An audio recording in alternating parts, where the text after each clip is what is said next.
kita teringat akan perintah firman Allah yang mengenai mengucap syukur dalam segala hal.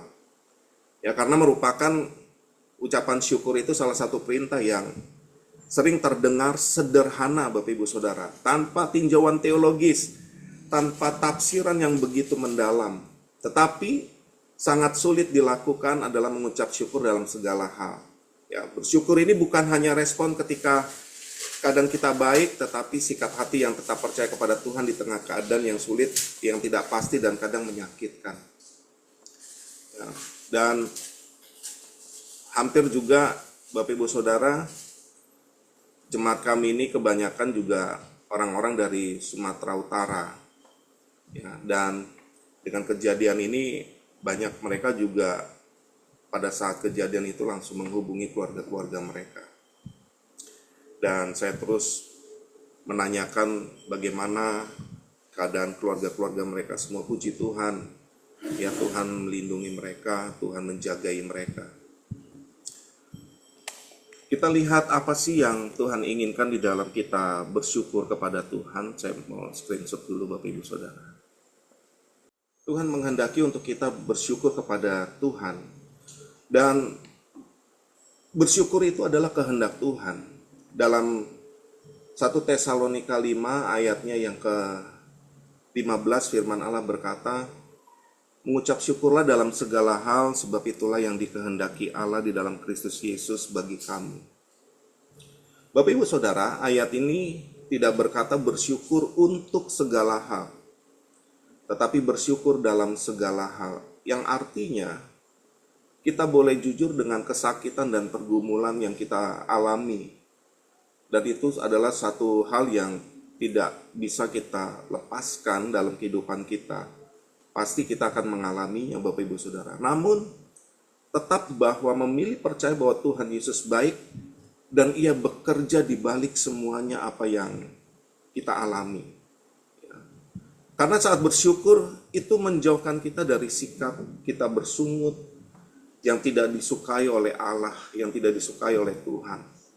Di dalam Alkitab, sikap bersungut-sungut ini adalah pusat dari banyak kejatuhan bangsa Israel ketika mereka berada di padang gurun. Yang mereka melihat mujizat, tapi tetap mengeluh. Mereka diberi mana tetapi tidak puas.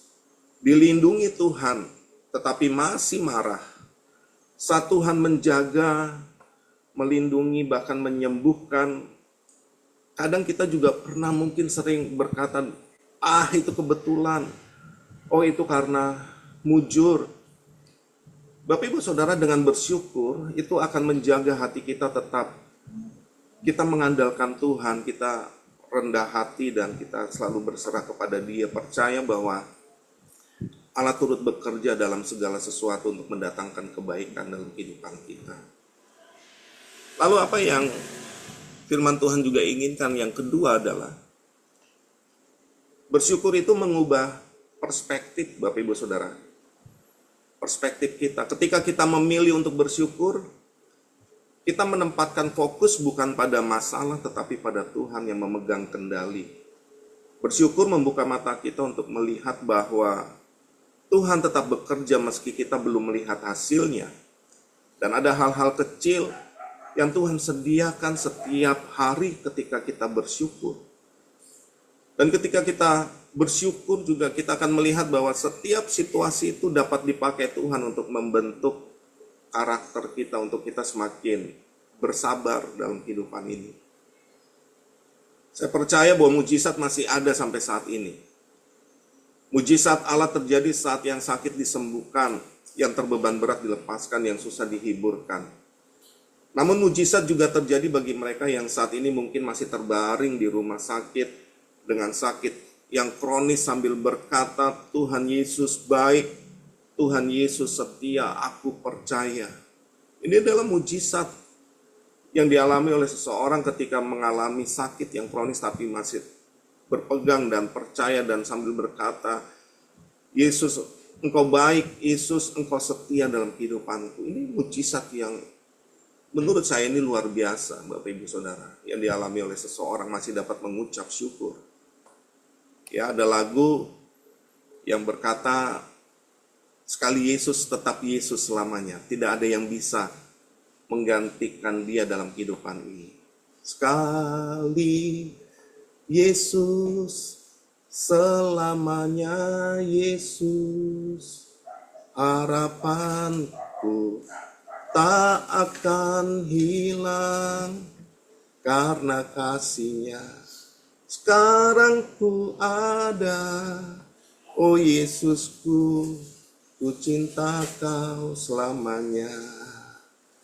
Aku percaya berkat-Mu atasku melimpah. Kebajikan, kemurahan selalu mengikutiku. Ku puji, ku sembah Kau Tuhan. Bapak Ibu Saudara, sekali Yesus tetap Yesus, apapun yang terjadi, ini adalah sesuatu yang luar biasa.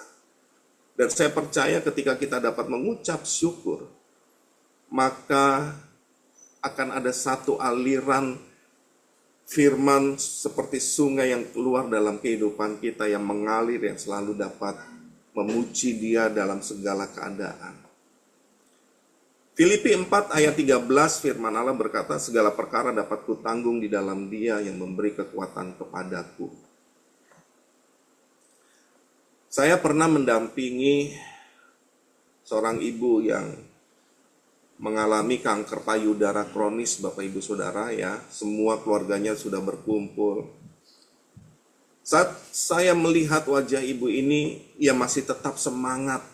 Dia menatap saya sambil berkata, Tuhan Yesus baik, Tuhan Yesus baik, aku pasti sembuh, pasti sembuh. Bapak Ibu Saudara, ia berkata sambil mengepalkan tangan. Waktu saya melihat wajahnya, ia berharap mujizat terjadi, Bapak Ibu Saudara. Keluarganya sudah kumpul. Ya, kadang apa yang kita inginkan, apa yang kita rencanakan, itu bukan keinginan Tuhan, bukan rencana Tuhan. Ya, pada akhirnya ibu ini akhirnya Tuhan panggil. Tetapi di saat-saat terakhir dalam ketidakberdayaan, bahkan sampai Tuhan memanggil, ibu ini masih tetap percaya bahwa Yesus baik, Yesus Tuhan, Yesus tidak pernah tinggalkan, Allah yang setia. Itu luar biasa, Bapak Ibu Saudara. Mengucap syukur dalam kehidupan kita ini ada kekuatan yang tanpa kita sadari, Roh Kudus memberikan itu kepada kita, kekuatan itu secara supranatural. Yang kita mungkin tidak sanggup lakukan, tapi kita akan sanggup lakukan di dalam setiap masalah dan pergumulan yang kita hadapi. Oleh karena bersyukur. Bapak Ibu Saudara, yang ketiga, yang firman Tuhan katakan bahwa bersyukur itu menghasilkan damai dan sukacita yang melimpah. Saya searching di dalam Google, ya, Google mengatakan saat seseorang mengucap syukur, itu terjadi berbagai perubahan biologis dan psikologis yang positif dalam tubuhnya, yang secara signifikan itu meningkatkan kesehatan fisik dan mental secara keseluruhan.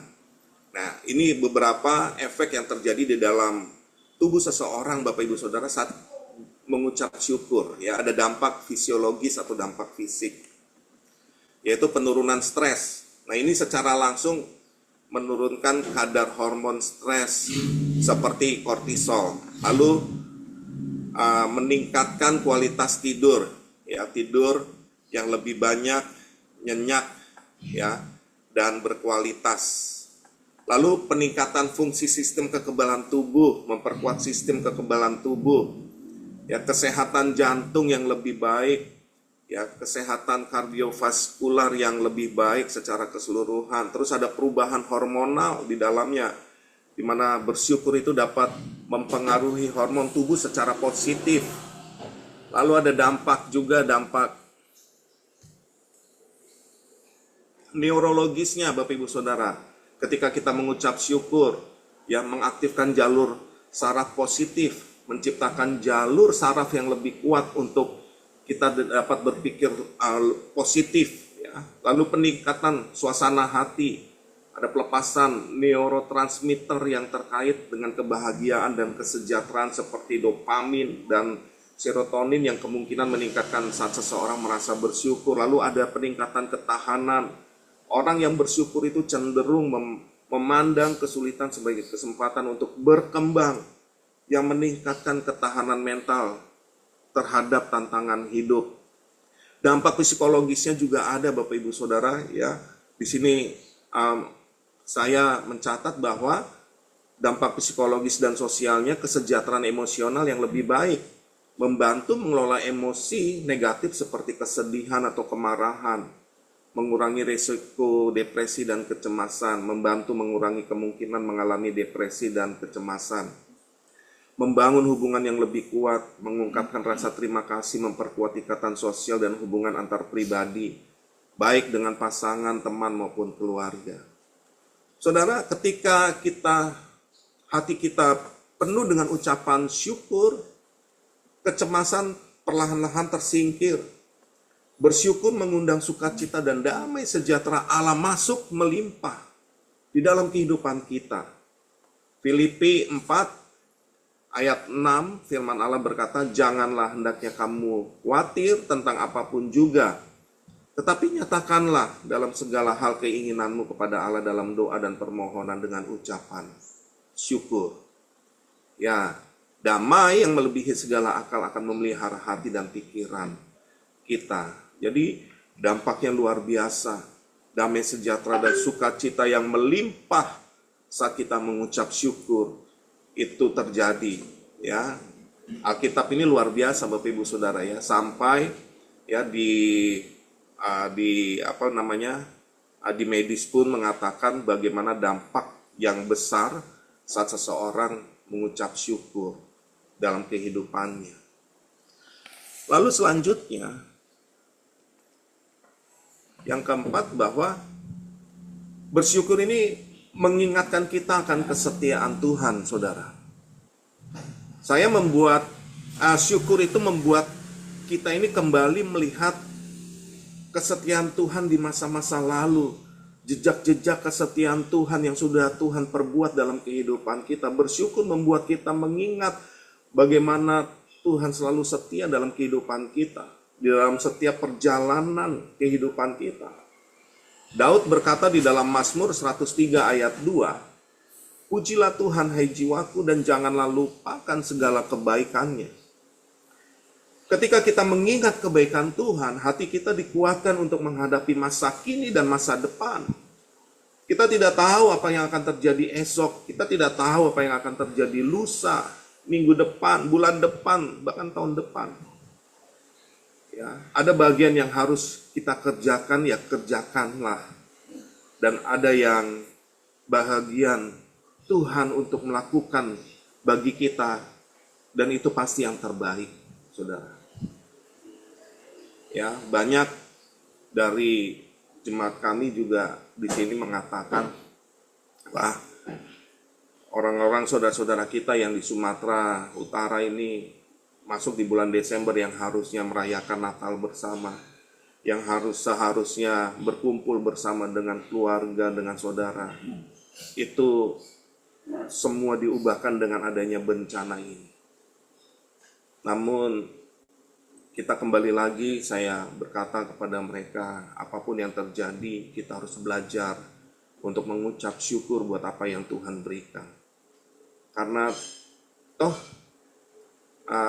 Bapak Ibu Saudara pun saya bilang kepada mereka, kita tidak bisa berbuat banyak dengan kejadian seperti ini. Yang kita bisa lakukan hanya berdoa, menghubungi keluarga saudara-saudara kita yang ada di sana. Saudara, saya percaya bahwa Tuhan baik, Tuhan setia dalam kehidupan kita. Beberapa minggu yang lalu, saya tidak bisa bangun, saudara. Seminggu saya tidak bisa bangun dari tempat tidur karena pinggang saya sakit sekali, saudara. Saya mau duduk, saya tidak bisa, ya, seperti ketarik. Saya mau ada banyak orang bilang, oh banyak minum, Pak Jen, banyak minum. Saya sudah lakukan itu. Dan masuk di hari keempat itu saya harus periksa ke puskesmas begitu, Bapak Ibu Saudara. Dikasih obat hanya untuk 4 hari, kalau habis itu suruh balik lagi. Dan obat itu habis di hari yang keempat, seharusnya saya balik lagi, tetapi saya bilang nggak usah deh begitu. Ya, jadi saya minum obat itu karena saya harus memaksakan diri. Jadi istri saya itu manggil adiknya yang ada di daerah Ciledug, cukup jauh. Ya, dia harus ke daerah Cakung, ke rumah kami untuk mengantar saya dengan mobil. Di mobil pun saya nggak bisa duduk, saudara. Saya kesakitan, sampai nahan sakit itu sampai keringetan. Wah, istri saya sampai bilang, apa mau langsung masuk ke UGD aja, biar ditanganin. Saya bilang, enggak, periksa aja dulu. Nah, di puskesmas itu dokter bilang dikasih obat yang untuk 4 hari ini, Bapak Ibu Saudara. Katanya kalau habis, tidak terasa apa-apa, suruh balik lagi. Nah, supaya saya bisa ibadah, karena hari Jumat itu saya periksa ke puskesmas. Hari Minggu itu kebetulan ada tamu di tempat ibadah kami. Jadi saya pun duduk udah nggak bisa lama, Bapak Ibu Saudara. Seperti ini saya udah nggak bisa lama. Saya geser kiri, geser kanan, udah keringetan. Saya duduk di belakang, ya saya pakai korset begitu supaya saya bisa ikut ibadah. Tapi nggak bisa juga. Seharusnya hari Minggu itu saya harus kembali lagi ke puskesmas karena obat yang diberikan itu sudah habis. Ya, tapi saya nggak mau, saya bilang enggak. Tapi nggak bisa, dalam hati saya nggak bisa saya terus-terusan begini. Ya, saya bilang ya udahlah, Tuhan pasti tolong bela. Terus istri saya bilang ya udah cobalah diterapi. Kebetulan ada saudara dia bisa terapi listrik. Jadi waktu saya diterapi, pinggang saya di terapi begitu pakai listrik, Bapak Ibu Saudara. Dia bilang, Mas, terasa nggak sakit? Saya bilang enggak. Wah, kalau pinggangnya sakit di terapi listrik aja pasti udah nggak kuat, kejar-kejar katanya begitu. Saya bilang nggak sakit. Oh, berarti bukan pinggang.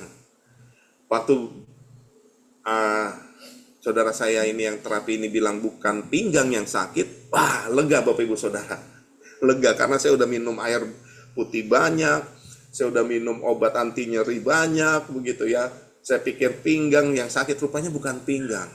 Begitu dicek kaki saya, rupanya paha saya dua-duanya ini itu uratnya itu, sarafnya itu kayak semacam terkilir, tapi terakumulasi, saudara, sudah cukup lama terkilirnya sehingga mengeras dan menarik pinggang saya. Akhirnya yang diterapi bukannya pinggang, justru bagian kaki saya yang diterapi, paha saya. Setelah diterapi, terus saya disuruh jalan, dan puji Tuhan, ada perubahan. Haleluya. Bapak Ibu Saudara, memang ketika kita mengucap syukur, ada satu kekuatan dan pengharapan bahwa ini tidak akan terjadi hal yang lebih menakutkan lah begitu ya, karena istri udah bilang, bagaimana kalau masuk UGD saja? Enggak, saya bilang, saya percaya Tuhan baiklah, enggak sampai terjadi hal-hal yang membuat lebih dalam lagi gitu ya, lebih parah lagi ya. Rupanya ya puji Tuhan, setelah diterapi agak baikan Bapak Ibu Saudara, dan sampai hari ini bersyukur, dan saya juga mengucapkan terima kasih buat gamers ya, Bapak Ibu Saudara yang beberapa minggu lalu saya didoakan juga. Saudara, mengucap syukur itu memang kita akan mengalami kekuatan secara supranatural, dan Tuhan memberikan kita juga hikmat, keputusan-keputusan dalam kehidupan ini untuk kita dapat memiliki keputusan yang tepat, yang baik, dan di dalamnya juga saya percaya dengan ucapan syukur, mujizat Tuhan juga nyatakan. Ya. Ada satu kesaksian lagi saudara yang saya ingin bagikan pada pagi hari ini. Di tempat kami, biasa kalau pergumulan setiap hamba-hamba Tuhan, pendeta itu kalau enggak pergumulan soal tempat, ya Bapak Ibu Saudara, soal tempat sewa, atau soal perizinan gereja. Ini pergumulan kita sebagai hamba-hamba Tuhan.